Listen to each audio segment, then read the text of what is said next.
नीट paper फुटी संदर्भात देशभरातून संताप व्यक्त होतोय। कॉक्रोच जनता पक्षाचे संस्थापक अध्यक्ष अभिजित दिपके हे याच संदर्भात दिल्लीमध्ये आंदोलन करणार आहे। येत्या 6 जूनला ते भारतात येणार आहे। त्यापूर्वी त्यांनी असीम सरोदेंना कॉल केला होता। या सगळ्या आंदोलनाबाबत त्यांची असीम सरोदेंसोबत नेमकी काय चर्चा झाली आहे? सर, काय सांगाल? अभिजितने तुम्हाला फोन केला होता, फोनवरती तुमची काय चर्चा झाली? एक भीती व्यक्त केली जाते की तो भारतात आल्या आल्या त्याला अटक होईल, नेमकं यामागे काय तथ्य आहे? अभिजित दिपकेनी फार चांगल्या पद्धतीने युवकांचा राग एकत्रित केलेला आहे आणि तो राग जो आहे तो कोणत्याही व्यक्तीविरुद्ध नाही, पक्षाविरुद्ध नाही, तर व्यवस्था आणि यंत्रणा या लोकशाही पद्धतीने कामकाज करत नाहीत. नीट संदर्भात त्यांनी विशेषतः चिंता व्यक्त केली की जी परीक्षा पद्धती आहे त्याचं सुद्धा व्यवस्थापन जर नीट जमत नसेल तर मग सरकार चालवण्याचा अधिकार यांना आहे का, असा प्रश्न त्यांनी उपस्थित केला. त्यामुळे मला असं वाटतं की त्याची भावना ही अत्यंत चांगली आहे. लोकशाही आणि शांततामय मार्गानेच आंदोलन करणार असं सुद्धा त्यांनी मान्य केलेलं आहे. त्याचा तोच विचार आहे की शिव, फुले, शाहू, आंबेडकर यांच्या विचारांना धरूनच आंदोलन झालं पाहिजे असं अभिजितचं स्पष्ट म्हणणं आहे. त्यामुळे आमचा अभिजितला त्या बाबतीत पाठिंबा आहे. दुसरं असं की मला सातत्याने भीती वाटते की अभिजितला अटक होऊ शकेल. कदाचित सरकार त्वरित अटक करणार नाही, कारण की लगेच अटक केली त्याचं महत्त्व वाढेल, आंदोलनाला आणखी जास्त बळकटी मिळेल. त्यामुळे सरकार कदाचित सुरुवातीला बघतील की अभिजितच्या सोबत कोण कोण आहेत, त्याला किती पाठिंबा मिळतो आहे, त्याचं आंदोलन किती वाढणार आहे, त्यानुसार ते अटक करायची की नाही असा निर्णय घेतील, अशी सुद्धा एक शक्यता आपल्याला दिसू शकते. परंतु मुळातच अभिव्यक्ती स्वातंत्र्य दाबण्याच्या विरोधात ही युवा पिढी एकत्र होत आहे. एका न्यायमूर्तींनी ते म्हटलं की तुम्ही सगळेजण कॉक्रोच आहात, आणि त्याचा उद्रेक इतका मोठा होईल असं वाटलं नाही. की भारतीय जनता पक्षाच्या ऑनलाईन सदस्य संख्येपेक्षा दुप्पट संख्या अभिजितनी अत्यंत वेळेवर योग्य वेळी कॉक्रोच जनता पक्षाची घोषणा केल्यामुळे एक राग सगळ्यांचा केंद्रित झालेला आहे आणि त्याचा आदर करायला पाहिजे असं मला वाटतं. म्हणजे काय झुरळत आहे, तुम्ही झुरळ पार्टीचं आहे, काय करणार आहे, जास्त येणार तर मोदीच आहे, ह्या सगळ्या ज्या वल्गना आहेत त्या चुकीच्या आहेत. त्यामुळे लोकशाहीमध्ये कोणत्याही भावनेचा अनादर करू नये, कोणालाही तुच्छतापूर्वक पद्धतीने उल्लेख करू नये, हे अपेक्षित आहे. युवा पिढीला हे आवडणार नाही. हे जर मोदी, शहा, देवेंद्र फडणवीस या सगळ्यांना कळलं तर ते चांगलं होईल. कारण की लोकशाहीमध्ये नेहमीच आंदोलनांची जागा असली पाहिजे, नकार देण्याचं स्वातंत्र्य असलं पाहिजे आणि विरोधी मत मांडण्याची संधी प्रत्येकाला मिळाली पाहिजे. पण सर, एक नरेटिव्ह जो आहे तो सेट केला जातोय, कॉक्रोच जनता पार्टी असेल किंवा अभिजित दिपके असेल याच्याबद्दल, की याला कुठून तरी फंडिंग होत आहे आणि तो कुठेतरी असंतोष निर्माण करण्याचा प्रयत्न देशभरामध्ये करतोय, असं एक नरेटिव्ह सेट केलं जाते आणि त्यामुळेच तो जर भारतात आला तर त्याला लगेच अटक होऊ शकते, अशी भीती त्याने त्याच्या एका व्हिडिओमधून देखील बोलून दाखवली आहे.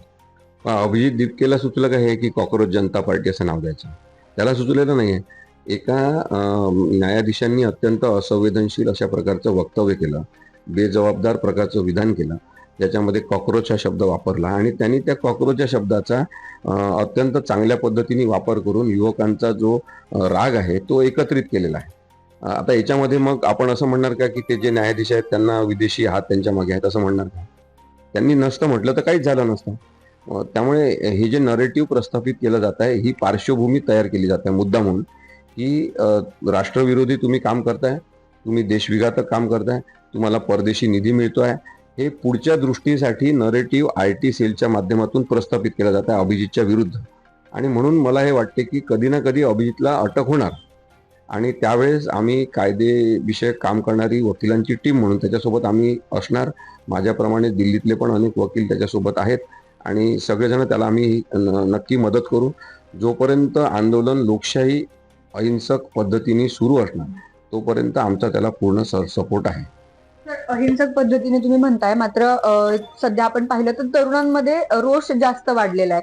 जरी अहिंसक पद्धतीने अभिजित म्हणाला असला की मला ते आंदोलन पुढे घेऊन जायचंय, मात्र अशा काही गोष्टी घडू शकतात का ज्याने हे आंदोलन भडकवण्याचा प्रयत्न होऊ शकतो किंवा याला वेगळं वळण देण्याचा प्रयत्न होऊ शकतो? आतापर्यंत जे आंदोलनं झालेले आहेत लोकशाही रक्षणासाठी, त्याच्यामध्ये मुद्दामून काही लोकांना घुसवण्याचे प्रयत्न होऊ शकतात.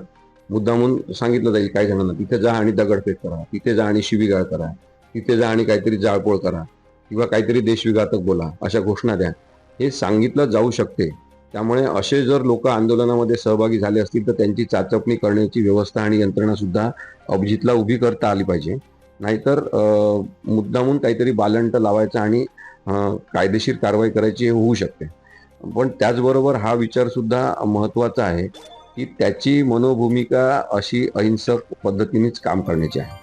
त्यांनी हे सुद्धा मला सांगितलं की जे आता स्वतःलाच कॉक्रोच जनता पार्टीचे जिल्हाध्यक्ष, तालुका अध्यक्ष अशी घोषणा करतायत, त्यांना मी नेमत नाही आहे, ते स्वतःहूनच स्वतःची अपॉइंटमेंट करतायत.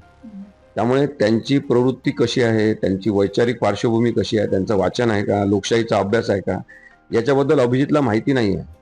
म्हणून मग हे सगळेच व्यक्तिगतरित्या सहभागी होत आहेत त्याच्यामध्ये. तर त्या सगळ्यांचं एकत्रीकरण जसं ऑनलाईन पद्धतीने झालेलं आहे तसं प्रत्यक्ष रस्त्यावर एकत्रीकरण अभिजितला करता येईल का, हा एक आव्हानात्मक मुद्दा त्याच्यासमोर असणार. शेवटचा प्रश्न, अभिजितने कोणाकोणाला या आंदोलनामध्ये सहभागी होण्यासाठी आमंत्रित केलेलं आहे? तुम्ही जाणार आहात का या आंदोलनाला? माझा तर अशा आंदोलनांना आधीपासून सपोर्ट आहे. आणि म्हणजे माझे वडील स्वतः इंदिरा गांधी विरुद्धच्या ते जे आणीबाणी लादली होती त्या आंदोलनामध्ये स्वतः युवक असताना सहभागी झालेले होते. त्यांना तुरुंगवास तेव्हा झाला होता. त्यामुळे मला असं वाटतं की लोकशाही रक्षणासाठी सगळ्यांची जबाबदारी आहे. जर सरकार हे धोरणात्मक निर्णय घेताना फेल ठरत असेल, लोकशाही प्रक्रिया राबवत नसेल, दुसऱ्यांचं मत आणि विरोधी मत समजूनच न घेता त्यांना अटकच करण्याचं सत्र, दाबून टाकण्याचं सत्र करत असेल तर त्याविरुद्ध आपण उभं राहिलं पाहिजे. त्यामुळे माझा सपोर्ट आहे. जायचं की नाही हे मी उद्या ठरवणार आहे. अभिजितनी माझ्यासह अनेकांना फोन केले. त्याच्यामध्ये माझे सहकारी डॉक्टर विश्वंभर चौधरी यांनाही फोन करून त्याच्याशी त्यांनी चर्चा केलेली आहे. ज्येष्ठ पत्रकार निखिल वागळेंशी फोनवर त्यांनी चर्चा केली आणि त्यांना सुद्धा या 6 तारखेच्या आंदोलनामध्ये त्यांनी निमंत्रित होण्याचं आवाहन केलेलं आहे. निखिल वागळे सर पण बहुतेक सहभागी होणार आहेत. त्यानंतर सोनम वांगचूक हे स्वतः त्यांनी जाहीरच केलेलं आहे की ते सहभागी होणार आहेत. माझ्या माहितीप्रमाणे ज्येष्ठ अभिनेते प्रकाश राज या आंदोलनामध्ये सहभागी होतील. आणखी महाराष्ट्रामधून अनेक जण सहभागी होणार आहेत.